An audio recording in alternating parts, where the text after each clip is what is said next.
Bonjour à tous. Voilà, vous avez peut-être entendu parler d'une actualité qui est revenue récemment, là, en début juin, mais fait parler d'elle depuis avril, je crois.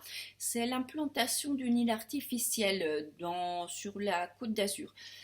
Alors, cette île artificielle qui s'appelle Coney Island et qui fait 1750 mètres carrés, et là, a été tracté, pour l'instant est en mer et attend l'aval des autorités pour pouvoir jeter définitivement son ancre au large de Cannes.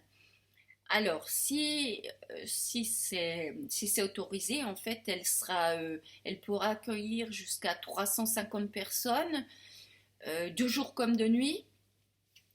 Les gens y repartiront de la côte via des navettes et puis pour accéder à on va dire des services de standing. Alors il y aura piscine d'eau douce, il y aura un bar lunch, etc.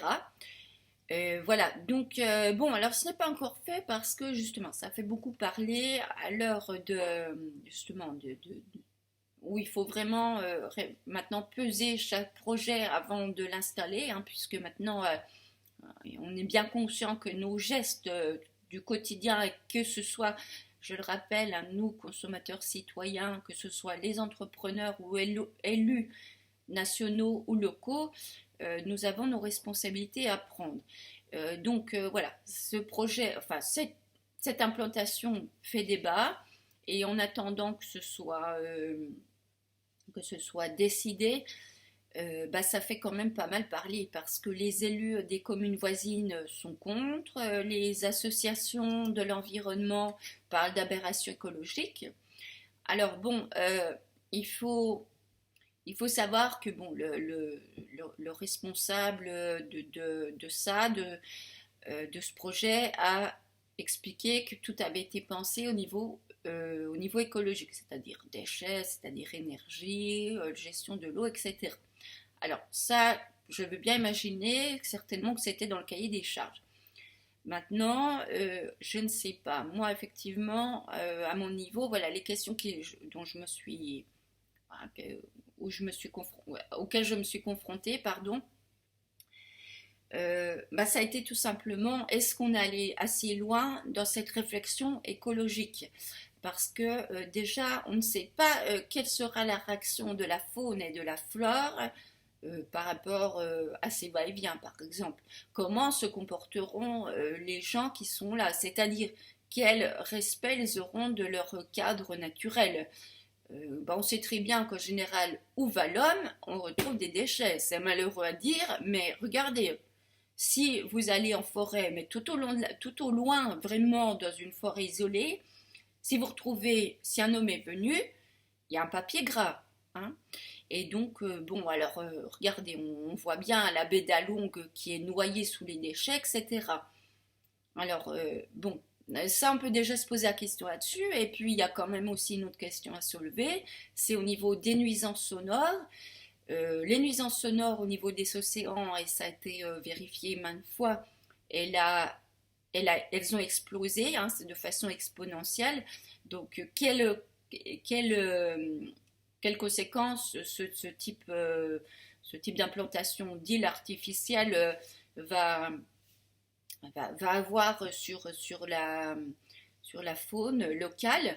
Et puis moi, j'ai quand même aussi une pensée pour tous les habitants du Vanuatu qui sont là, soit qui sont en train d'écoper, hein, je le dis sans rire, hein, je le dis avec un énorme pincement au cœur, ou qui sont déjà des réfugiés climatiques, qui ont dû partir pour se mettre en sécurité parce que personne n'a été capable de prendre 40 ans en arrière les avertissements des scientifiques qui prévenaient que le réchauffement climatique allait s'actionner et avec lui, bon, hausse des températures et montée des océans.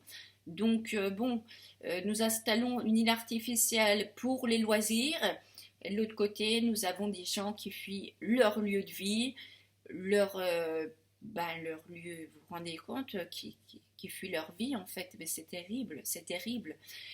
Donc voilà, se pose voilà, moi, mon sentiment là-dessus, c'est qu'avant de faire ce type de projet, il faut vraiment, vraiment pousser loin maintenant la réflexion. Pas seulement au niveau économique et pas seulement se verdir avec un cahier des charges. Je pense qu'il y a aussi des questions éthiques et philosophiques derrière à avoir. Bon, et puis alors je vais terminer cette petite vidéo en vous interpellant, vous les citoyens. Je vais vous envoyer signer la pétition de taxe du collectif taxonlaspéculation.com. Alors, l'idée, c'est d'aller sur les marchés financiers et d'aller prélever une toute petite part, et puis qui ferait une énorme somme qui serait dédiée vraiment, mais qui serait dédiée pas seulement une infime, mais qui serait entièrement dédiée à la transition écologique. Alors tenez-vous bien,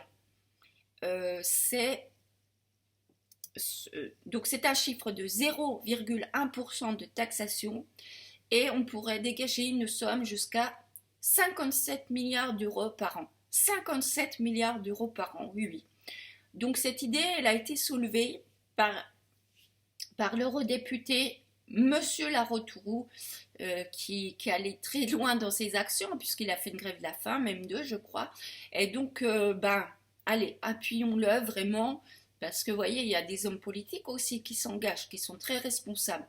Et lui, justement, a annoncé qu'en taxant à peine les plus riches, eh ben, on va pouvoir faire des choses, tout simplement. Donc voilà, parce qu'il faut maintenant, on a plus le temps d'attendre, de faire des micro-projets. Donc là, il faut vraiment intervenir de façon puissante sur des choses. Il y a des choses à faire. Il y a des choses, on n'est pas, il y a encore un petit peu, on va dire, il ne faut pas être pessimiste en disant il n'y a plus rien à faire. Si, il y a toujours quelque chose à faire. Mais maintenant, c'est urgent. Il faut aller prendre l'argent là où il est pour justement faire des choses très importantes et qui seront aussi des leviers très importants pour limiter le réchauffement et ses conséquences à venir. Voilà. Donc, écoutez, moi je vous souhaite un bon week-end et puis on se retrouve à bientôt.